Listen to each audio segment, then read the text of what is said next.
When I got to the attic, things were pretty confused. Grandfather had evidently jumped to the conclusion that the police were deserters from Mayday's army trying to hide away in his attic. கடைசி Thurber வந்து அவங்க மேல மாடி அறை, அட்டிங்கிறது மேல் மாடியில இருக்கிற ஒரு ஸ்பேஷியஸ் ரூம். அங்க போய் பார்க்கும் போதுதான் தெரியுது இவங்க வந்து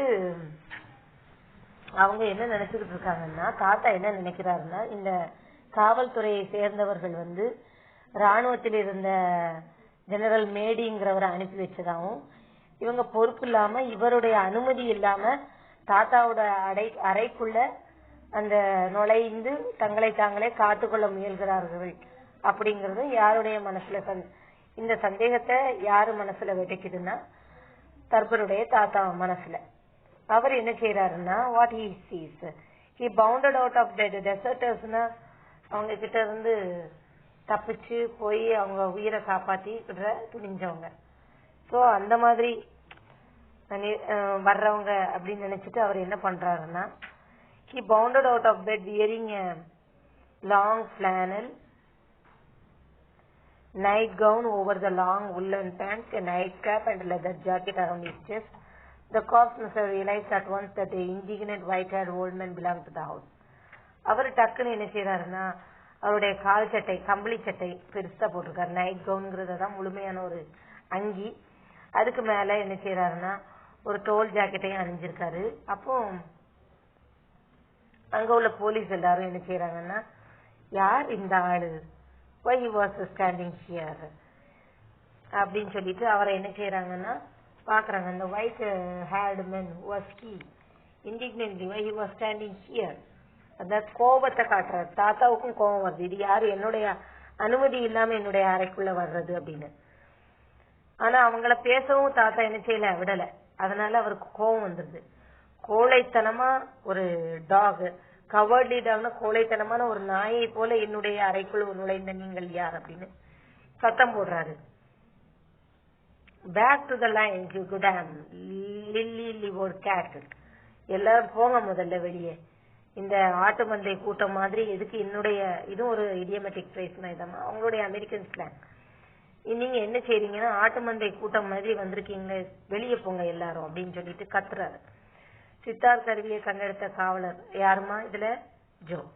சோ அவரு என்ன செய்யறாரு, ஜோ எடுக்கல, ஒரு ஆபீசர் ஜோட்ட கேக்குறாரு இது என்ன இன்ஸ்ட்ருமெண்ட்னு. அவரோட what he does to him with that he fetched the officer who found the sitar a flat-handed snap alongside his head that sent him sprawling. The others beat a retreat, but not enough. Grandfather grabbed sitar's gun from its holster and let fly. The report seemed to crack the rafters. Smoke filled the attic. A cop cursed and shot his hand to his shoulder. Somehow we all finally got downstairs again and locked the door against the old gentleman. He fired once or twice more in the darkness and then went back to bed. That was grandfather, I explained to Joe. Out of that he thinks you are deserter. Let's say he does. இந்த இடத்துல டெசர்ட்ங்கிறது எனிமிங்கிற நோக்கில் அந்த வேர்டை கையாண்டிருக்காங்க. So இப்போ என்ன நடக்குதுன்னா, சித்தார் கருவி அந்த ஒரு போலீஸ் ஆபீசர் கண்டுபிடிச்சு கேட்கிறாருல, அவரை வந்து தன்னுடைய தாத்தா என்ன செய்யறாருன்னா, தனது தட்டையான கைகளால் தலையில் அவங்க தலையில அடிச்சு கீழே வைக்கிறாங்க. மற்ற எல்லாரும் பின்வாங்க போறாங்க. ஆனா போதுமானதா இல்ல. உடனே தாத்தா என்ன பண்றாங்கன்னா, அந்த சித்தார் துப்பாக்கி வச்சிருக்கிற அந்த தோல் உரை அந்த பேக்ல என்ன செய்யறாருன்னா, ஹோல்ஸ்டர் மீன்ஸ் தோல் உரைன்னு சொல்லுவோம். அது வந்து ஹேண்ட் கன்னு பார்த்திருப்பீங்க, இல்லாம காப்ஸோட இதுல எல்லாம் இருக்கும். அந்த ஹோல்டர்ல தான் அவங்க கன் எல்லாம் வச்சிருப்பாங்க, அது லெதர்ல இருக்கும், அதான் ஹோல்ஸ்டர். சோ அந்த மாதிரி என்ன செய்யறாங்கன்னா, அது அப்படி பறந்து போய் விழுது. ரிப்போர்ட்டர் என்ன செய்யறாருன்னா, he seems to crack the rafter. ராஃப்டர்ங்கிறது ஒரு ரூஃப்ல உள்ள framework, internal framework, கைமரம்னு சொல்லலாம். அது என்ன ஆகுதுன்னா, அங்க இட் வாஸ் ஆல்சோ உடஞ்சி அங்க என்ன ஆகுதுன்னா ஒரு துப்பாக்கி சூடு நடக்கு. துப்பாக்கி சூடு நடக்கும் போது அந்த குண்டு அந்த துப்பாக்கியில இருந்து வந்த உடனே அந்த இடத்துல ஸ்மோக்கி ஒரு சிச்சுவேஷனை உருவாக்குது. அப்ப மேல் மாடியில ஃபுல்லா என்ன ஆயிருது, கன் ஃபயர் ஆனதுனால ஸ்மோக் ஃபுல்லா ஆக்குபை ஆயிருது அந்த ரூம்ல. அதுக்கப்புறம் ஒரு காவலாளி என்ன செய்யறாரு, அவரோட கையில தோள்பட்டையில அடிச்சுக்கிட்டாரு, கடவுளே இங்க என்ன நடக்குதோ அப்படின்னு சொல்லிட்டு. அப்போ இவங்க என்ன செய்யறாங்க, அந்த ரூமை கூட்டுறாங்க. உள்ள இருந்து என்ன செய்யறாங்க, அவர் திரும்ப திரும்ப சுட்டு காட்டுறாரு. அவர் நினைக்கிறாரு எதிரிகள் உள்ளே நுழைஞ்சிட்டாங்க, அப்போ நான் இப்படிதான் தாக்குவேன்னு தாத்தாவும் தாக்குறாரு. The cops were reluctant to leave without getting their hand on somebody besides father. So reluctant means here in what meaning it is given means without. So they moves out. எல்லாரும் என்ன செய்யறாங்கன்னா தாத்தாவை தவிர மற்ற எல்லாரும் என்ன செய்யறாங்க, திரும்பி செல்ல போலீஸார் என்ன செய்யறாங்க, தயக்கம் காட்டுறாங்க. அப்போ அவங்களுக்கு அது ஒரு தோல்வியா முடிஞ்சிருது. அவங்க வந்து அந்த இடத்துல என்ன செய்ய முடியல. cops are reluctant to leave without getting their hand on somebody. அன்வில்லிங்னு சொல்லலாமா, வித்தவுட் எய்ம்னு சொல்றதை விட reluctant means unwilling. அந்த அவங்களுக்கு வந்து அங்க வந்த வேலை முடியலன்னு அவங்களால போக முடியல. ஏன்னா அவங்களுக்கு வந்து அந்த நைட்டு அவங்க தோத்து போயிட்டாங்கிற எண்ணம் அந்த போலீஸ் ஆபீசர்ஸ் மைண்ட்ல வருது. ஏன்னா அங்க தாத்தா, besides means in addition to grandfather also, they cannot take any action on that man also, old man also. They obviously didn't like the layout, something looked, and I can see their viewpoint phony. So அப்போ இத பார்த்துட்டு இருக்கிற அவருக்கு தெரியுது. So what happens to the police officer ங்கிறத தர்பரும் என்ன செய்யறாரு, he is also observing what is happening there. இவர் என்ன செய்யறாருன்னா, நம்ம தர்பர் என்ன பண்றாருன்னா, அவருக்கு ட்ரெஸ் கிடைக்கல, கடைசி என்ன செய்யறாரு, அவரோட அம்மாவோட ஒரு ட்ரெஸ் எடுத்து தூக்கி போட்டுட்டு நிக்கிறாரு. Reporter, thin faced wispy man came up to me. அப்போ ஒரு ரிப்போர்ட்டர் அங்க அவர் பக்கத்துல வராரு. அவர் என்ன செய்யறாருன்னா, he looks at him in a doubt. He looks at him in suspicion. The reporter looked at him with mingled suspicion and just what the hell is the real low down here. But yes, I decided to be frank with him. He had ghost, I said. So அந்த reporter வந்து என்ன நடந்தது அப்படிங்கறது அவருக்கு தெரியணும். இவரு வித்தியாசமான ஒரு ட்ரெஸ்ல அங்க நின்றுட்டு இருக்காரு. அவர்கிட்ட போய் ஆக்சுவலா என்ன நடந்தது அப்படின்னு கேட்கிறாரு. அப்ப தர்பர் சொல்றாரு, எங்க வீட்டுக்குள்ள நாங்க பேய பார்த்தோம் அப்படின்னு சொல்லி சொல்றாரு. He gazed at me long time, as if I were slot machine into which he had, without research, dropped a coin. அப்படியே அசையாம பார்த்துட்டே இருக்கிறாரு. ஒரு ஸ்லாட் மிஷினுக்குள்ள காயின் போட்டு ரெஸ்பான்ஸ் இல்லாத மாதிரி. இஸ் வாட்சிங் him.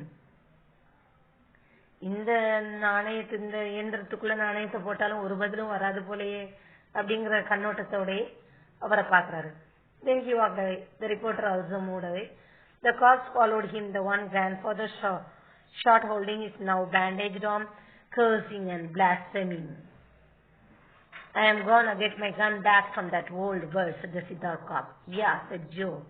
You and who else? I told them I would bring it to the station house the next day. So அப்ப என்ன நடக்குதுன்னா, அந்த ஒரு காவல்துறை சேர்ந்த ஒரு காவலரோட கை என்ன செய்யுதுன்னா சுடப்பட்டிருக்கு. அதை அவர் என்ன செய்யறாங்க, கட்டு போட்டிருக்காங்க. அவருக்கு blaspheming means cursing others in abusing words. அவர் திட்டிட்டே வராது அந்த போலீஸ் ஆபீசர். ஏன்னா அவர் கையில நல்லா அடிபட்டிருக்கு. நான் திரும்ப என்ன செய்வேன்னா, அந்த முதியவர்கிட்ட போய் என்னுடைய துப்பாக்கியை திரும்ப நான் வாங்குவேன்னு அவரு இவங்க கண்ணை எடுத்து அவங்களே சுட்டிருக்கிறாரு. அப்போ அவங்களுக்கு கோபம் வருது. அப்போ அந்த சித்தாரை கண்டுபிடிச்ச அந்த காவலர் வந்து என்ன சொல்றாங்கன்னா, யா இது வந்து சித்தார் எடுத்த காப் வந்து எப்படி சொல்றாரு, நான் போய் என் கண்ணை எடுக்காம அந்த ஓல்டு பேர்ட்னா அந்த வயசான முதியவர்கிட்ட இருந்து எடுத்துட்டு நான் வராம இருக்க மாட்டேன். ஜோவும் அக்செப்ட் கேன் டூ இட் அப்படிங்கிற மாதிரி அக்செப்ட் பண்றாரு. So the next day he will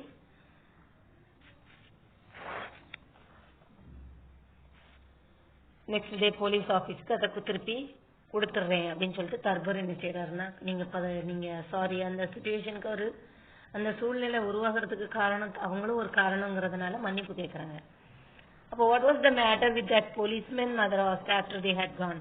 Grandfather shot him, I said. What for? She demanded. I told her he was a deserter. All things, said mother.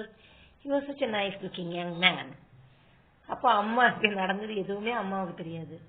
என்னாச்சு அந்த police ஆபீசருக்குன்னு அம்மா கேக்குறாங்க.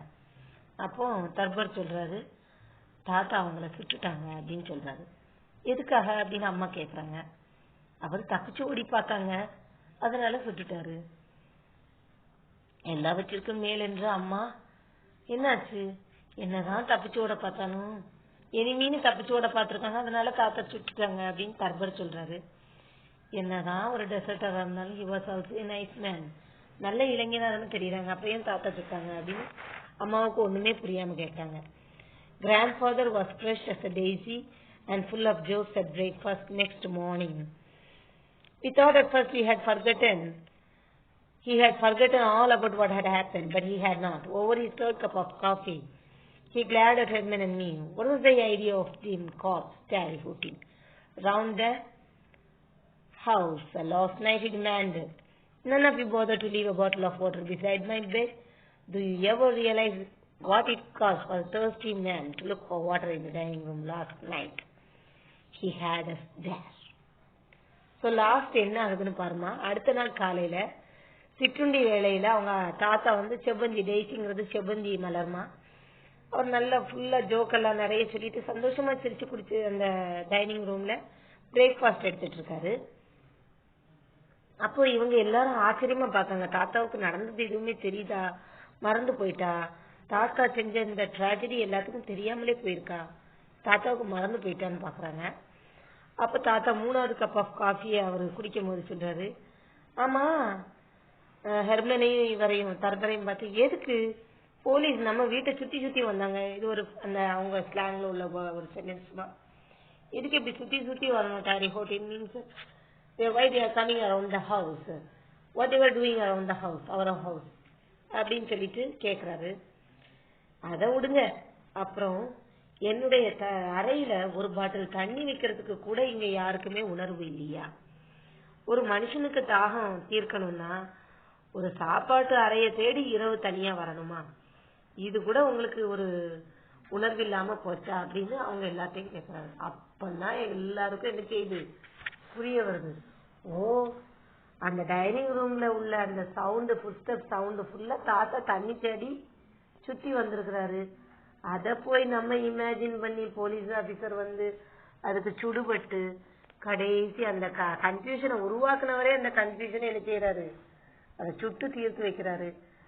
ஒரு பாவமும் அறியாத அதுல ஒரு போலீஸ் ஆபீசர் தான் என்ன ஆகுறாரு, காயப்படுறாரு. எதுக்கு இவ்வளவு கன்ஃபியூஷன்? அதை தெளிவா அப்பவே முடிஞ்சு ஒரு பாட்டில் தண்ணி அந்த தாத்தா ரூம்ல வச்சிருந்தா இவ்வளவு ஒரு கன்ஃபியூசிங் சிச்சுவேஷன் நம்ம வீட்டுக்குள்ளே வந்திருக்காது அப்படின்னு எல்லாரும் உணர்ந்து என்ன செய்யறாங்க, சிரிக்கிறாங்க. ஸோ இதுதான் இந்த ஸ்டோரியுடைய ஒரு ஃபைனல் டச். எப்பவுமே நம்ம நினைக்கிறது வித்தியாசமா நினைச்சு அதுக்கேற்ற முடிவுகளை எடுத்துட்டே போய்கிட்டு இருக்க கூடாது. அங்க ஆக்சுவலா என்ன நடக்குங்கிறத மனப்பூர்வமா பார்த்து அதுக்கு அனலைஸ் பண்ணி அதுக்குரிய முடிவை எடுக்கணும். Always imagination leads to confusion only. So we must be clear in our decision making.